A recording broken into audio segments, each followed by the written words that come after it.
नमस्ते, मैं हूं किशोर अजवाणी और अब आज का न्यूज रैप। झारखंड के रांची में परीक्षाओं में हुई धांधली को लेकर प्रदर्शन कर रहे छात्रों ने अपना धरना खत्म कर दिया।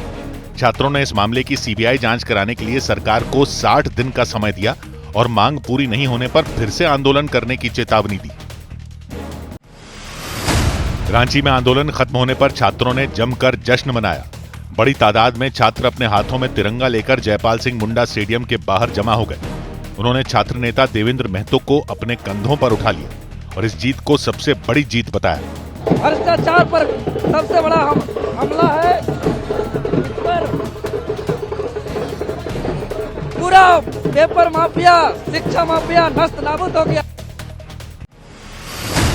रांची में जेएसएससी यानी झारखंड कर्मचारी चयन आयोग के तहत होने वाली परीक्षा रद्द किए जाने पर सफल अभ्यर्थियों ने प्रदर्शन किया। उन्होंने सरकार के फैसले पर विरोध जताते हुए प्रोजेक्ट भवन के बाहर धरना दिया। छात्र आंदोलन के बाद मुख्यमंत्री हेमंत सोरेन ने धांधली और गड़बड़ियों के आरोप पर पूरी चयन प्रक्रिया रद्द कर दी थी।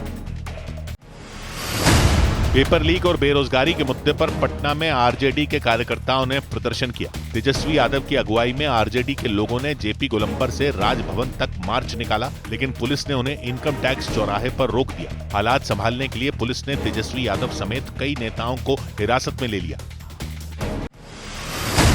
नीट और दूसरी परीक्षाएं करवाने वाली एजेंसी एनटीए ने प्रश्न पत्र तैयार करने वाले 600 विशेषज्ञों की छुट्टी कर दी और उनकी जगह नई टीम बना दी। साथ ही फैसला लिया गया कि प्रश्न पत्रों की जांच 4 स्तर पर की जाएगी। 2 दिन पहले एनटीए के अधिकारियों के साथ शिक्षा मंत्री प्रहलाद जोशी की बैठक हुई थी, जिसके बाद ये फैसले लिए गए।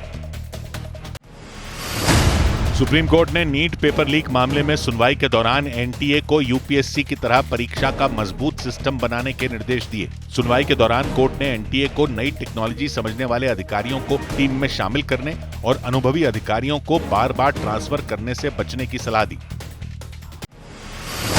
जम्मू कश्मीर के रियासी में लगातार हो रही भारी बारिश के बाद चिनाब नदी का जलस्तर बढ़ गया। नदी का जलस्तर बढ़ने पर सलाल डैम के कई गेट खोल दिए गए। प्रशासन ने नदी के आसपास और निचले इलाकों में रहने वाले लोगों से सतर्क रहने की अपील की। जम्मू कश्मीर में प्रशासन ने वैष्णो देवी यात्रा पर रोक लगा दी। वैष्णो देवी यात्रा के मार्ग पर पहाड़ खिसकने के बाद यह फैसला लिया गया। प्रशासन ने यात्रियों से मौसम ठीक होने तक कटरा में ही रुकने की अपील की। हिमाचल प्रदेश के लाहौल स्पीति की मयाड़ घाटी में अचानक आई बाढ़ ने तबाही मचा दी। पानी और मलबे का वहां सैलाब आ गया। पुल और सड़कें बाढ़ के पानी में डूब गई। इससे कई इलाकों का एक दूसरे से संपर्क कट गया। ओडिशा के केंद्रपाड़ा में राहत और बचाव की टीम ने 4 दिन से बाढ़ में फंसे 250 बच्चों को सुरक्षित बाहर निकाला। ब्राह्मणी नदी में आई बाढ़ की वजह से सभी छात्र स्कूल में फंस गए थे और पानी के तेज बहाव की वजह से वो बाहर नहीं निकल पा रहे थे। उत्तर प्रदेश के बाराबंकी में भारी बारिश के बाद घाघरा नदी का जलस्तर खतरे के निशान के ऊपर पहुंच गया। इससे कई गांवों में बाढ़ आ गई। लोगों के मकान पानी में डूब गए। वहां के प्रभारी मंत्री ने बाढ़ प्रभावित इलाकों का दौरा किया और लोगों को मदद का भरोसा दिया। उत्तर प्रदेश के कन्नौज के अकबरपुर में हुई भारी बारिश के बाद एक स्कूल में घुटनों तक पानी भर गया। वहां रखा सामान पानी में डूब गया। शिक्षा अधिकारी के निर्देश पर गांव के पंचायत भवन में बच्चों को पढ़ाने की व्यवस्था की गई। चंडीगढ़ के सेक्टर 26 में तेज बारिश के बीच एक सड़क अचानक धंस गई। सड़क पर कई फीट गहरा गड्ढा हो गया। खतरे को देखते हुए प्रशासन ने बैरिकेडिंग कर सड़क बंद कर दी और उसकी मरम्मत का काम तुरंत शुरू किया गया।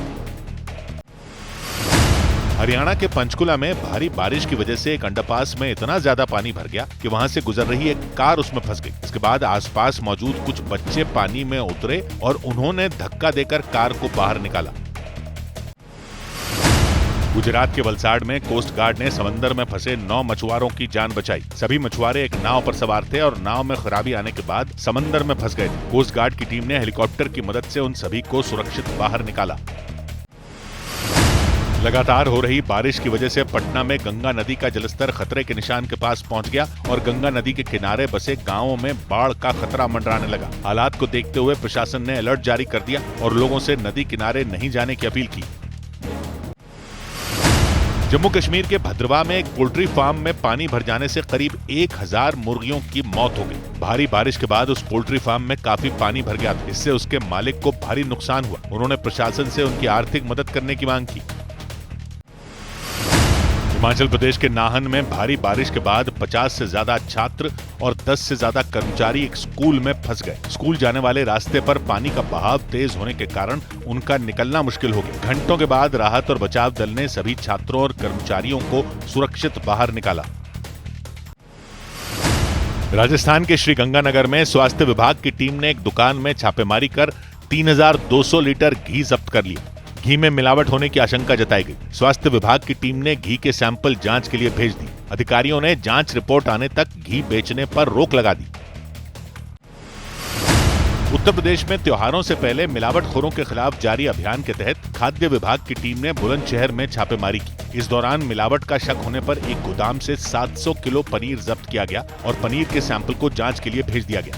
और निरीक्षण में यहाँ लगभग 7 कुंतल पनीर भंडारित भी पाया गया है, जिसके 2 विभिन्न स्थानों से पनीर का 2 नमूना जांच के लिए संग्रहित किया गया है। खाने पीने की चीजों की क्वालिटी चेक करने वाली सरकारी संस्था FSSAI की सख्ती के बाद कई कंपनियों ने अपने विज्ञापन और पैकेजिंग से 100% शुद्ध का लेबल हटा दिया। FSSAI ने ऐसे दावों को ग्राहकों की आंख में धूल झोंकने जैसा बताया था। दिल्ली के टिकरी कला इलाके में एक CNG स्टेशन पर ट्रक में गैस भरते वक्त धमाका हो गया। हादसे में 3 लोगों की मौत हो गई और 3 लोग बुरी तरह झुलस गए। घटना के बाद वहां पहुंची दमकल की गाड़ियों ने आग पर काबू पाया। दिल्ली की राउज एवेन्यू कोर्ट ने पूर्व मंत्री और आम आदमी पार्टी के नेता सत्येंद्र जैन को 14 दिन की न्यायिक हिरासत में भेज दिया। एंटी करप्शन ब्यूरो की टीम ने उन्हें न्यायिक हिरासत में भेजने की मांग की थी।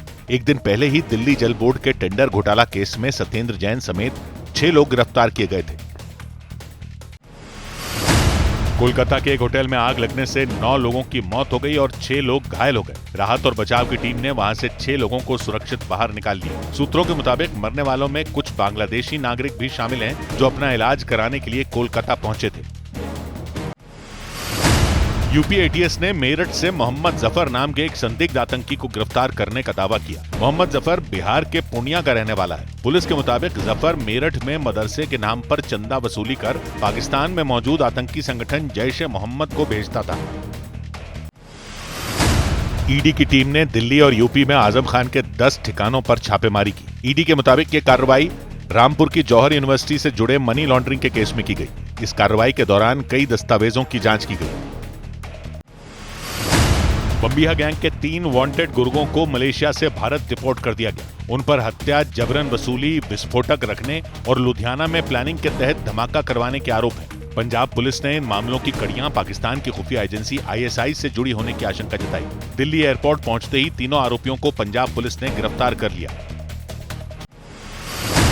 उत्तर प्रदेश के सिद्धार्थनगर में एक मदरसे को बुलडोजर चलाकर ध्वस्त कर दिया गया। प्रशासन के मुताबिक सरकारी जमीन पर मदरसे को अवैध तरीके से बनाया गया था। समाजवादी पार्टी के कुछ नेताओं ने कार्रवाई का विरोध किया। अधिकारियों के साथ उनकी बहस भी हुई। तनाव को देखते हुए इलाके में पुलिस बल तैनात कर दिया गया। महाराष्ट्र के पुणे में कुछ पर्यटकों के साथ मारपीट करने के आरोप में पुलिस ने हिंदू बांधव आर्मी नाम के संगठन के 8 सदस्यों पर केस दर्ज कर दिया। इनमें 3 महिलाएं भी शामिल रहीं। उन पर आरोप है कि उन्होंने सिंगड़ किला घूमने गए पर्यटकों के शॉर्ट्स पहनने पर आपत्ति जताई और उनसे मारपीट की। महाराष्ट्र के पुणे में एक नाबालिग लड़की के रेप और हत्या के आरोप में पुलिस ने पीड़ित परिवार के पड़ोसी को गिरफ्तार कर लिया। घटना पर लोगों का गुस्सा फूट पड़ा। लोगों ने पुणे नासिक हाईवे जैम करके घंटों तक प्रदर्शन किया और आरोपी को कड़ी सजा दिए जाने की मांग की। पंजाब के लुधियाना में देर रात एक पिज्जा स्टोर में गोलीबारी से दहशत मच गई। हमलावरों ने महज 3 सेकंड में 3 गोलियां चलाईं और फरार हो गए। सोशल मीडिया पर गोपी लहोरिया ग्रुप के नाम से एक पोस्ट डालकर हमले की जिम्मेदारी ली गई। मध्य प्रदेश के खंडवा में जन सुनवाई के दौरान एक व्यक्ति ने कुत्ते का मुखौटा लगाकर विरोध जताया। नगर निगम के नेता प्रतिपक्ष उन्हें अपने साथ लेकर पहुंचे थे। उन्होंने आरोप लगाया कि कुत्तों की नसबंदी के नाम पर करीब 40 लाख रुपए खर्च करने के बावजूद कुत्तों की संख्या नहीं घटी। शिकायत के बाद प्रशासन ने जांच के आदेश दे दिए। मध्य प्रदेश के नरसिंहपुर में स्कूल जाने वाले रास्ते की बदहाली से परेशान करीब 5 गांवों के छात्र कलेक्ट्रेट पहुंच गए। छात्रों के मुताबिक बारिश के कारण रास्ते में कीचड़ और गड्ढे हो गए हैं, जिससे उन्हें स्कूल पहुंचने में काफी परेशानी होती है। उन्होंने प्रशासन से जल्द सड़क बनाने की मांग की। जम्मू कश्मीर दौरे पर गए भारत में अमेरिका के राजदूत सर्जियो गोर ने कश्मीर को भारत का अहम हिस्सा बताया। उन्होंने जम्मू कश्मीर के मुख्यमंत्री उमर अब्दुल्ला से मुलाकात की और डल झील में शिकारे की सैर की। केंद्रीय कैबिनेट ने रेलवे और सड़क नेटवर्क के विकास के लिए 13,000 करोड़ रुपए की परियोजना को मंजूरी दे दी। इसके तहत बिहार के मुजफ्फरपुर, सीतामढ़ी और सोनवर्षा तक 4 लेन हाईवे बनाने के प्रस्ताव पर मोहर लगी। इसके साथ ही हावड़ा चेन्नई रेल लाइन के विस्तार को मंजूरी दे दी गई। उत्तराखंड के खानपुर में विजिलेंस की टीम ने सहायक कृषि अधिकारी को 10,000 रुपए की रिश्वत लेते रंगे हाथ गिरफ्तार कर लिया। साथ ही नारसन इलाके के क्षेत्रीय युवा कल्याण अधिकारी पर भी रिश्वत लेने के आरोप में कार्रवाई की गई। उत्तराखंड के मुख्यमंत्री पुष्कर सिंह धामी ने कुछ समय पहले भ्रष्ट अधिकारियों पर लगाम लगाने के लिए भ्रष्टाचार निवारण हेल्पलाइन 1064 शुरू की थी। विजिलेंस की टीम ने ये कार्रवाई उसी हेल्पलाइन पर शिकायत मिलने के बाद की। उत्तर प्रदेश के सीएम योगी आदित्यनाथ से दिल्ली में जापान के एक प्रतिनिधिमंडल ने मुलाकात की। मुलाकात के दौरान यूपी में ऑटोमोबाइल, सेमीकंडक्टर और ग्रीन टेक्नोलॉजी में निवेश के मुद्दे पर चर्चा की गई। मानव सुथार की शानदार गेंदबाजी की बदौलत भारत ने श्रीलंका को गोल्ड टेस्ट में 165 रन से हरा दिया। टीम इंडिया ने श्रीलंका को जीत के लिए 372 रन का लक्ष्य दिया था, लेकिन श्रीलंका की टीम दूसरी पारी में 206 रन पर ऑल आउट हो गई। मानव सुथार ने दूसरी पारी में 6 विकेट झटके। इटली की क्रिकेट टीम ने ICC cricket world cup challenge league के क्वालिफायर प्लेऑफ में जगह बना ली। इटली की टीम दिसंबर में अपना पहला आधिकारिक वनडे इंटरनेशनल मैच खेलेगी। ये टूर्नामेंट 1 दिसंबर से 22 दिसंबर तक खेला जाएगा, जिसमें 10 टीमें हिस्सा लेंगी। डोप टेस्ट में फेल होने पर ऑस्ट्रेलिया के टेनिस खिलाड़ी निक किर्गियोस पर अस्थायी रूप से प्रतिबंध लगा दिया गया। टेनिस खिलाड़ियों के डोपिंग से जुड़े मामलों को देखने वाली एजेंसी ITIA ने इसकी जानकारी दी। इस फैसले के बाद निक किर्गियोस ने सोशल मीडिया पोस्ट के जरिए माफी मांगी। लंदन के डेटफोर्ड में कचरा रिसाइकलिंग प्लांट में भीषण आग लगने से अफरा तफरी मच गई। प्लांट से धुएं का गुबार निकलने लगा। खतरा बढ़ने पर दमकल विभाग की करीब 15 गाड़ियां बुलाई गईं और 100 से ज्यादा दमकल कर्मी आग बुझाने में जुटे। इंग्लैंड के ससेक्स में एक ही परिवार के 3 सदस्यों की समंदर में डूबने से मौत हो गई। परिवार के 4 सदस्य समंदर में तैरने के दौरान डूबने लगे थे। राहत और बचाव दल ने उन्हें बाहर निकाल लिया, लेकिन उनमें 3 लोगों की जान नहीं बचाई जा सकी। चीन में एक मेट्रो ट्रेन में ईल मछलियों से भरी बाल्टियां पलटने से अफरा तफरी मच गई। सांप की तरह दिखने वाली ईल मछलियां मेट्रो के फर्श पर फिसलने लगी और उन्हें देखकर बाकी यात्री घबरा गए। काफी देर की मेहनत के बाद कुछ यात्रियों ने उन मछलियों को दोबारा बाल्टियों में डाला। कच्चे तेल की कीमतों में आए उछाल की वजह से शेयर बाजार में बिकवाली देखने को मिली। शुरुआती दौर में आईटी, बैंकिंग और डिफेंस सेक्टर के शेयरों में तेजी रही, लेकिन इसका असर ज्यादा देर तक नहीं रहा। बाजार बंद होने तक सेंसेक्स में 325 अंकों की और निफ्टी में 76 अंकों की गिरावट दर्ज की गई।